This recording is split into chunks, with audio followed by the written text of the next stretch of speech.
we should make Tom start lagging out. Yeah, I was going to say it's nice to meet you when I'm not lagging.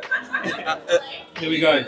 So, hello. Very This intimate. is very hey. intimate. Our microphones Very intimate. I'm down 2 microphones on the second day, and so here we are. We're going to just. It's not make looking this good. work. So, nice to meet you guys in person. Yeah, you too. Thank you for this evening. But before we get into your show, I have a little tradition that we do when we do this in person. Cool. So we're going to have to drop the mics for a minute. Okay. So you up for it? Yeah. Here we go. It's really basic.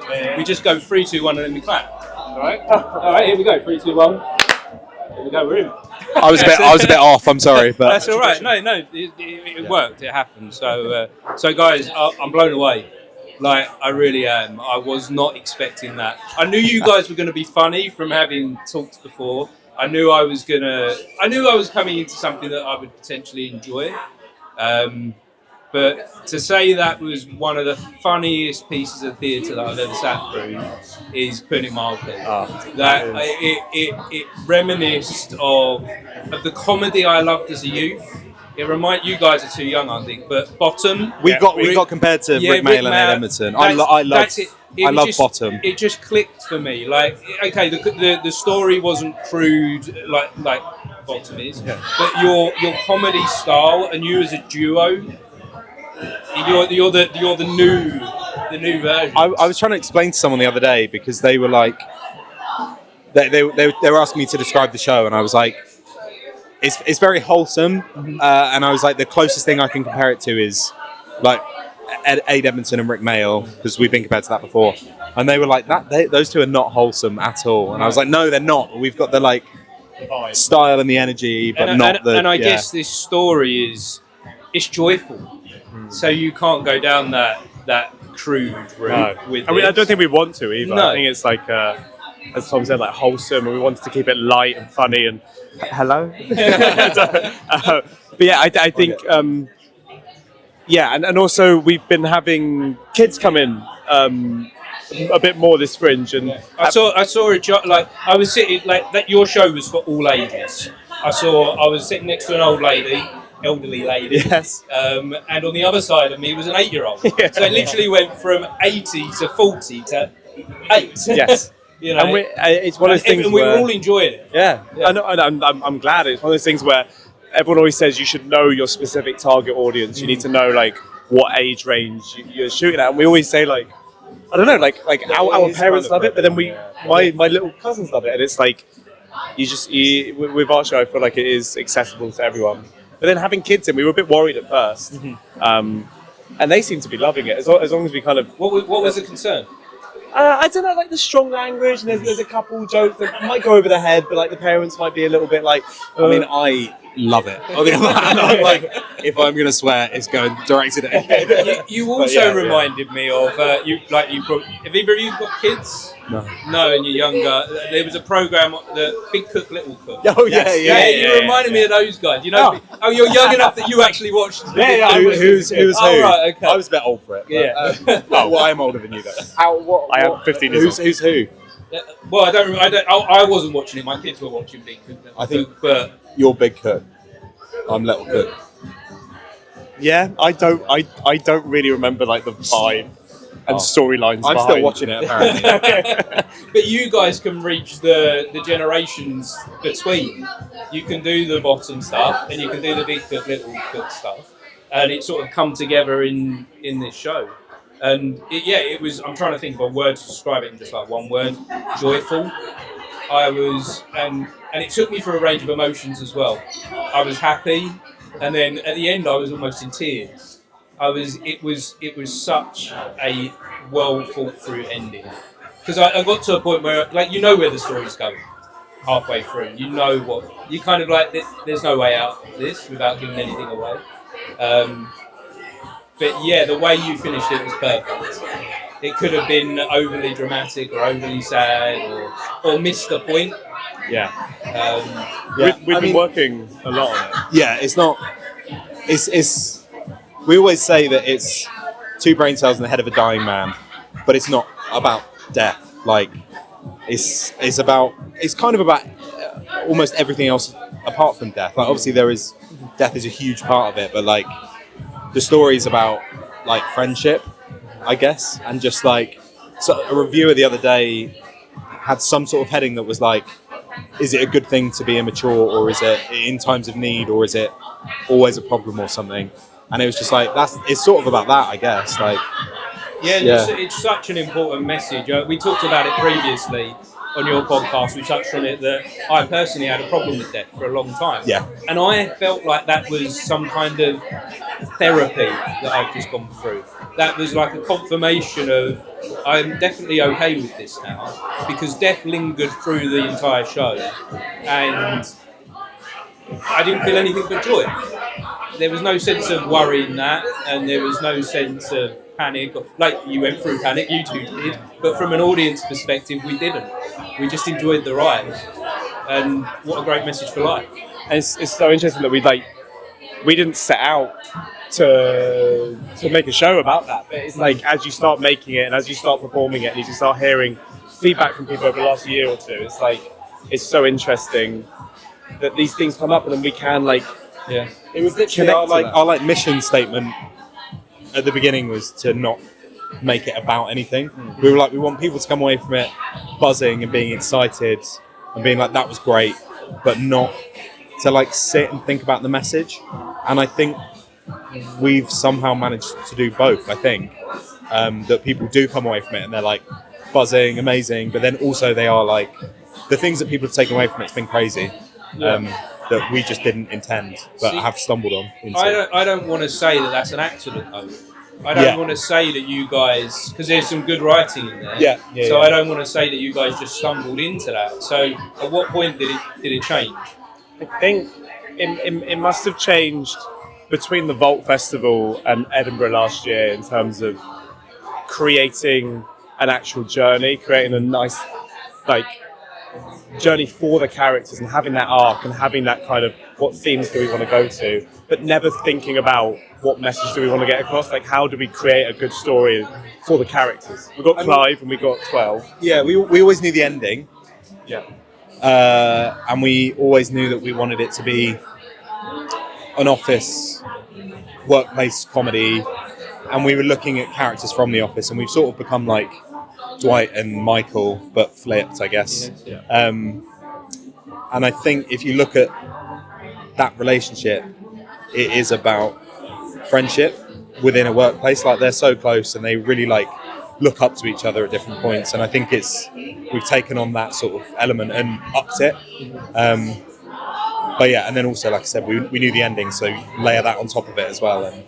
And yeah, we've had recent conversations with friends when we're trying to improve the show from last year, and we had a really good conversation with our friend Noah from Bishops about like 12's kind of philosophical thing of not telling Clive about death, about they can't save him and having fun and who's in the wrong, who's in the right, like are you on Clive's side, you're on 12's side, like there's that kind of question that we like, not that we hadn't thought about, that pops up and then you're able to think about and think deeply about, and those kind of things are so interesting. That's really, really interesting, actually, the audience perspective and how that's changed your journey with this. Yeah. Because it can be dangerous listening to the audience too much, because they don't always know what's right. You know, I guess that's the thing with like critics, isn't it? The critic can give you a good review, a bad review, but it doesn't.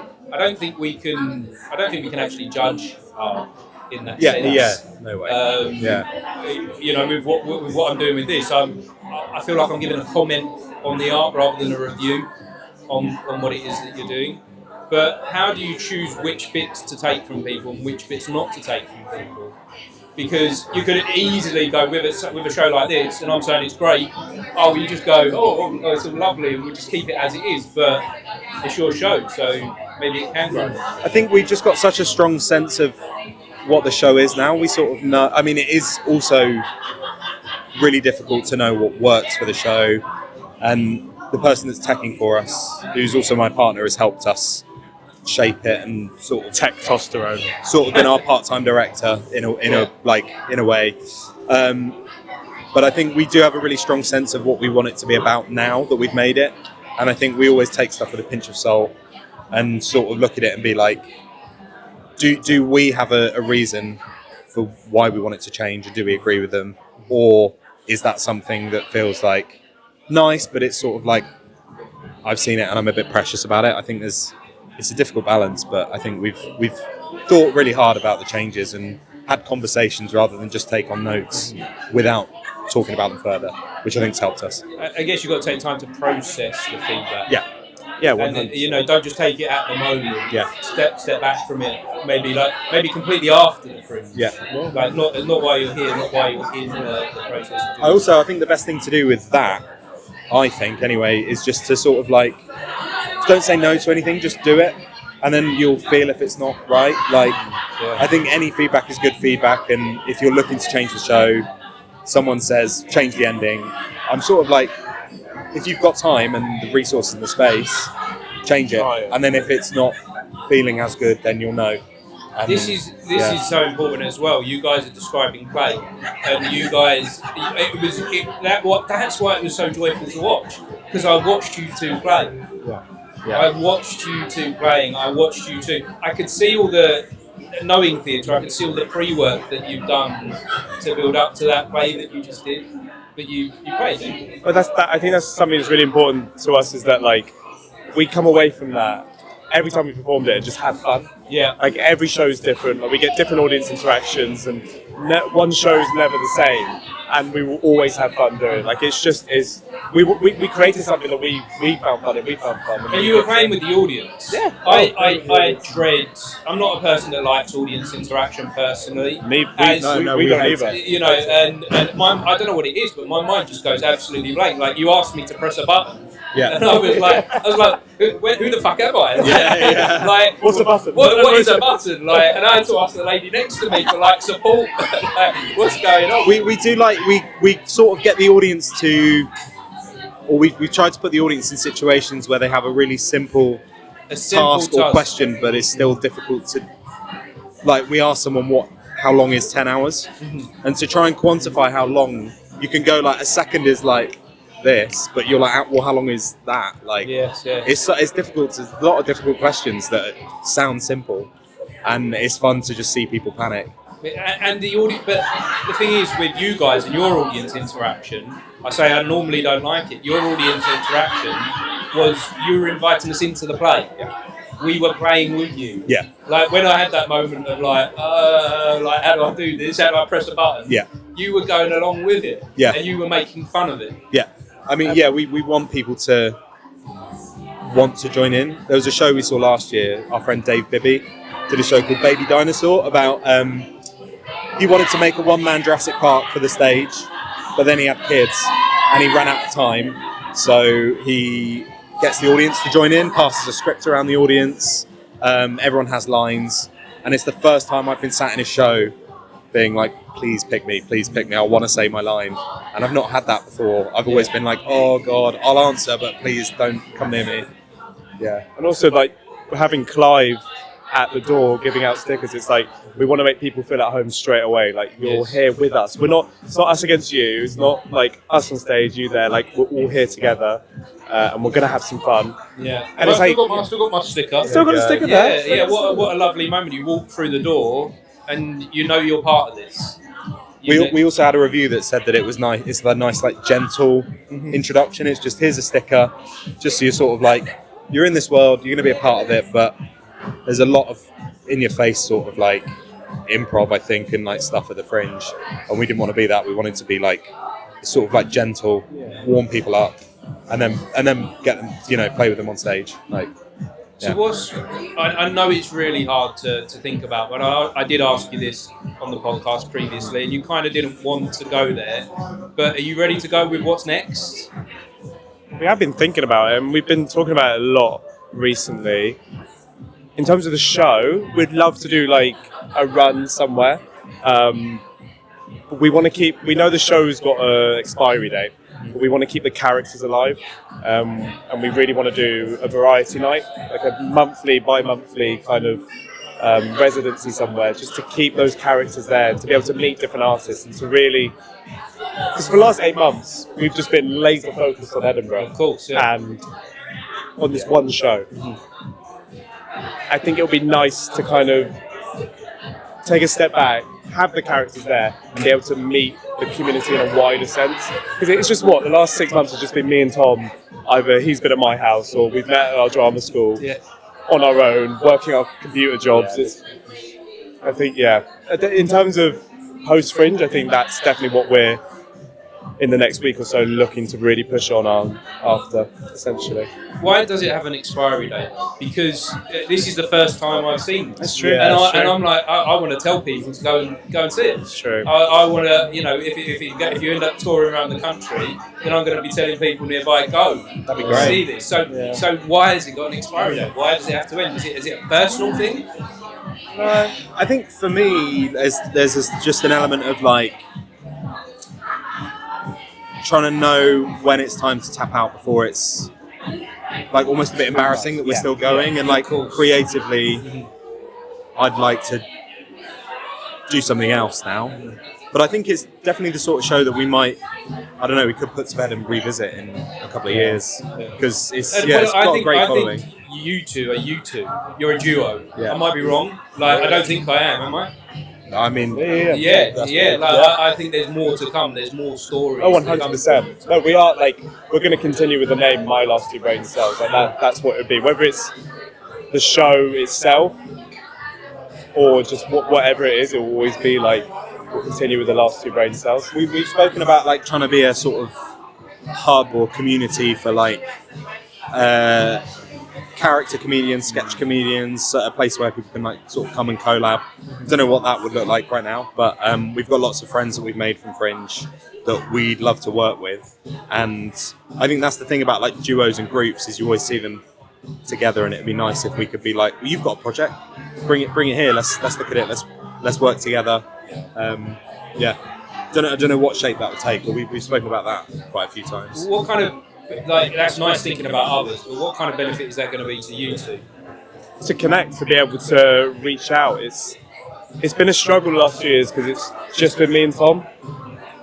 And last year we really wanted to make a step up for this year, and we tried to get a producer and it fell through. We tried to get PR, that fell through big time, and we're now at the same stage as we were last year. And it's been a year. And we've improved the show and we've got it to Underbelly, and that's fantastic. But it's like we haven't been able to like meet the wider world. And I think being able to do this, it was like maybe we could go out, meet more people, see what we can do creatively, because it just feels like maybe there's a way where we're just kind of stuck. I think it's like a challenge as well to like, because we sort of know how each other work, I think now pretty well. So I think it's good to sort of, even if we did a show, us two and one of the boys from Bishops, or like Lorna Rose Treen or someone like that, it's like, well, this is a different rhythm that we have to sort of work and challenge ourselves. And then I think also like, obviously we don't know until we make it, but if we do another show, the two of us, we're like conscious of falling into the same rhythm and making a different show with that's just the same show but repackaged. I guess you've got to be really careful that you don't become stale. Yes, well, exactly. And so you've got to keep growing and evolving. Yeah. You found things that work, so keep them things that work, but build on that. Yeah. It's been 2 years. It's been 2 years this month that we've created brain cells. Yesterday. 2 years yesterday. It's the anniversary. Cheers, thank you so much. Respecting. Taking the next step. So yeah, it's interesting in the future, but they're here right now. This has been the most fantastic month in Underbelly, and we're selling out, and it's just been incredible. Yeah, I look forward to seeing where you guys go. I really do. I look forward to watching this. Thank you. But yeah, this moment right now, this has been a blessing to watch you two tonight. Oh, thank you so Like much. I say, the only way I can describe it is it was a joy, and I was blown away by it. So thank you. Just like to add, selling out commercially, not creatively. just Oh yeah, that's next year. yeah. Selling out tickets. Yeah. I mean, sponsors are a bit. Of course. Well, we need money, don't we? Yes, we all do. It's so the much fuel. money. It's the fuel that keeps us going, isn't it? So we've got to do these things. We've got to be in this situation Yeah. I mean, now. while we're talking about it, we should say a huge thank you to anyone that's not only that's come and bought merch, but also that's donated. Had a crowdfunder running. We got way more money than we thought we'd get because we did crowdfunding last year as well, and we actually genuinely wouldn't be here without crowdfunding. So thanks to anyone, if you're watching, that's donated. It's been so helpful. And how does it make you feel to know that you've got people behind you, that people have got your back? Great. Yeah, it's amazing. I think family is always lovely, but to an extent, I think you sort of expect it.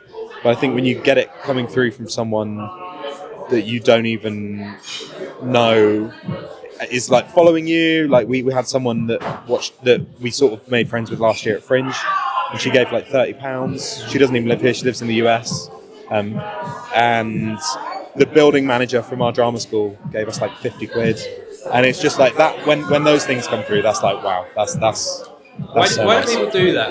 Why do people? I had someone similar with what I'm doing. Someone donated £100 to me, and someone else. I've had a few anonymous donations. Yeah. And you think, like, but you take a moment and go, why? Yeah. Like, it shows what you're doing has got credibility. Yeah. It shows what you're doing matters, and it's important. Yeah. So it's been Absolutely so is. Everyone here within this Fringe, whether it's you coming up and then pushing the podcast and your brand and what you're doing, or you're doing a show, or you're doing whatever, everyone here is important and needs to be able to like grow, and everyone needs the funding. And it's we always talk about this, like Fringe is becoming that little bit like a bit inaccessible, and so inaccessible. and it's like it's becoming such a struggle. We struggle to get up here, and we're going to struggle to get In what sense is it inaccessible? Because like you've got theatre in London, that truly is becoming inaccessible. It's really hard to buy tickets. Yeah. Before with this chat, you mentioned Hamilton. To get tickets to go and see Hamilton, which is a great musical, and it needs to be. It's a musical at the time, at the moment, and as many people as possible need to see it. But you can't unless you can afford 80 to 200, 300, 400 quid a seat. Yeah. You know, and that's not accessible. No, not at all. I think the problem with, I mean, I could talk about this for hours, but the big problem with the Fringe is that everything costs so much money now. The bars and pubs and stuff like that ramp up their prices. Accommodation is crazy expensive. Venue cost is crazy expensive, and a lot of the time they don't realise that people can ask for a lower offer. And we have a friend who's just been charged crazy amounts of money for a really small venue because he didn't know to ask. It's just such a shame. And also, you come like, I came to the Fringe 11 years ago, and I saw Auntie Donna, who were an Australian sketch trio. Awesome. Yeah. They had maybe 50,000 subscribers at the time, and they were £5 at Gilded Balloon. And we came to the Fringe last year as absolute no ones, and our tickets were like £12. And I think that's the problem now, is that like you could take a chance on smaller shows before, but now you have to fork out a lot of money for something that might not be great. So people go with a safe option with a big established comedian, and I can't say I blame them, because they know it's a safe bet for their money. But then also this has cost us, like, we haven't added up our totals yet, but I reckon it's probably cost us about 12-13 grand to be here. And I moved home because of it, and so did you. Same. And I'm just like, it's supposed to be a place to bring small up and coming artists, and how are you supposed to do that if you've got to fork out 15 grand each time? So if we could hypothetically just make a change tomorrow, one thing that would make a difference, what would that be? I think for me, advertising space. The people that supply the posters, they've got a huge monopoly over the whole of Edinburgh, and it's bought out by big production companies and big artists. And I think everyone that has a show on here should be offered an advertising space. I think it should just be given out to people and prioritised to people with lower income, because whereas it's the opposite, right? Yeah, you see the big names and you see them with 12 by 10 foot posters on every corner. Yeah. Whereas your show, you've got the... We paid for one of them. We paid for one big one, which was a massive chunk of our budget. And £470 I think we spent on advertising for just posters. and our big poster has gone behind Princes Street, like way away. You don't know what effect that has. I think you have to advertise. Yeah. But it'd be great if it was somewhere central. I guess something similar. Someone's got to be out there. So it's and they're looking at, and the people, the printers, they're not going to be necessarily creatives, and they're going to be looking at the business. Yeah. But I guess there seems to be a good system on the Royal Mail. Yes. the Royal Mile, On the Mile, where they go there in the morning and they barter for who's going to have the best beers. Yes. Some kind of system like that Love could that make stuff. a big difference with advertising. Even like a rotation where they because they have to replace the posters constantly because people graffiti on them, and I'm just like you could take that you could all have opportunity. different slots because they're all going to move around anyway. Also, people pay for someone that will do like a half run will pay for the poster and have it there for the whole month. And I'm like, if your show's not here, I understand. If we were here for half a month, I'd want it there. But yeah, I think for me anyway, I'm like give free advertising on those posters to smaller artists. So as we wrap this conversation up now, because I know time you guys have got to We get gotta, off to do another show tonight. Yes. Which that sounds quite exciting. A 10-minute version of the 1 hour show. Yeah. How are you feeling about that? Good. Yeah. We've got it planned. We've done Sketchbook before, who are grubby little mitts. They created it. It's a scratch night for sketch comedians. And yeah, I think we're feeling good about it. It's a great night and really happy we're part of it. So yeah. Sounds like a great opportunity to do that connecting thing that you were talking about Exactly. earlier. Is the exact thing. Add into your community. 100%. Absolutely. Yeah. Thank you so much Well done, for guys. coming. Thanks, Martin. Thank you so much. Nice to meet you guys. Really enjoyed tonight. Cheers. If anyone was watching or listening, thank you for joining us for this conversation. Thank you.